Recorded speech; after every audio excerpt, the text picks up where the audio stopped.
Good morning, welcome to Morning Outlook. This is Kim speaking on Monday the 16th of March. So before we look at the markets themselves, look at what's happened throughout the weekend, and the US Fed have met and cut interest rates right the way down to 0.25 range.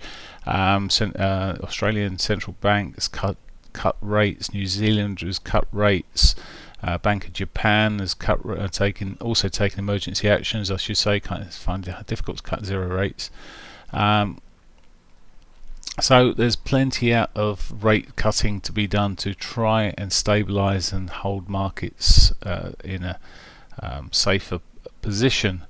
Lots of uncertainty out in the markets, lots of uncertainty in each of the countries, I'm sure. Total lockdowns in some countries, emergency measures being taken.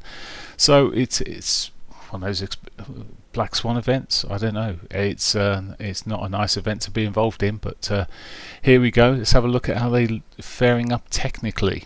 Starting with the euro dollar, and we've seen a bit of a bounce. We haven't seen any further measures from the ECB that I can note here at the moment, but we may be seeing those. They're often rather slow.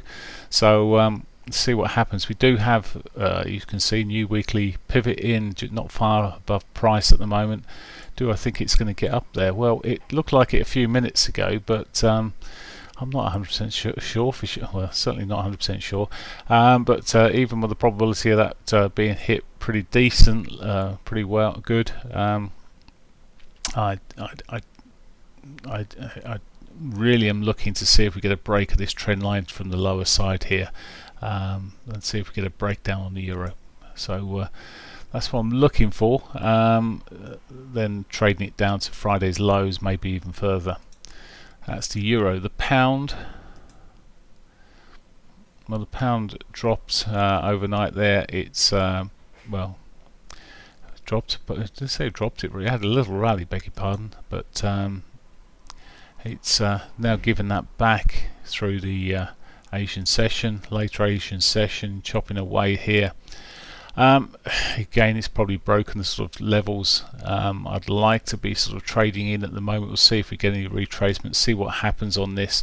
Sorry, these pivots aren't right on here. I'm just going to have to adjust those, but let's get them a bit close to where price might be. There we go. So at the moment, I'm really looking to resell into any retracements on the pound. So not. It's almost going to be a similar story across a lot of these markets. The yen, it's done a bit of a euro position here. Reactions coming from there. It's got a gap above.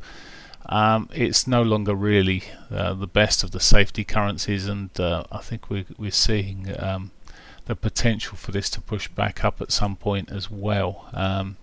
Fill that gap.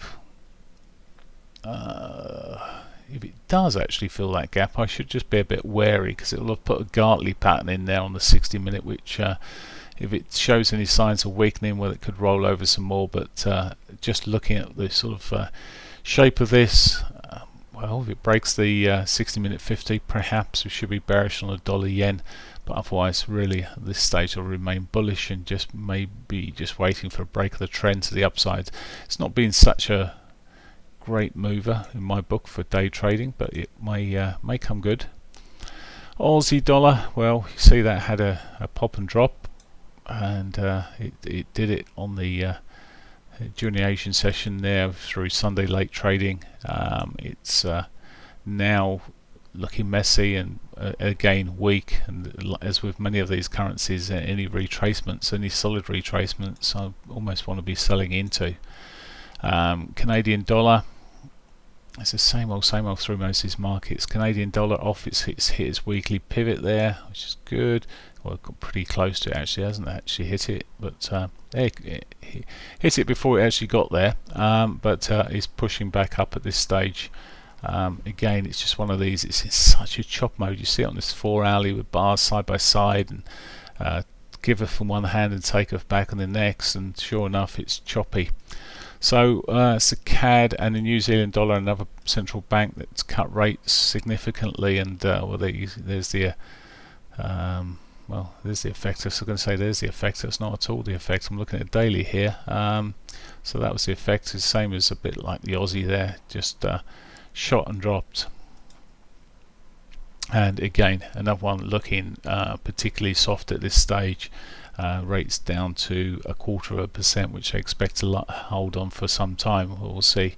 But again, very, very weak, and just selling into any rallies really on these markets at this stage. So that's pretty much the picture here this morning.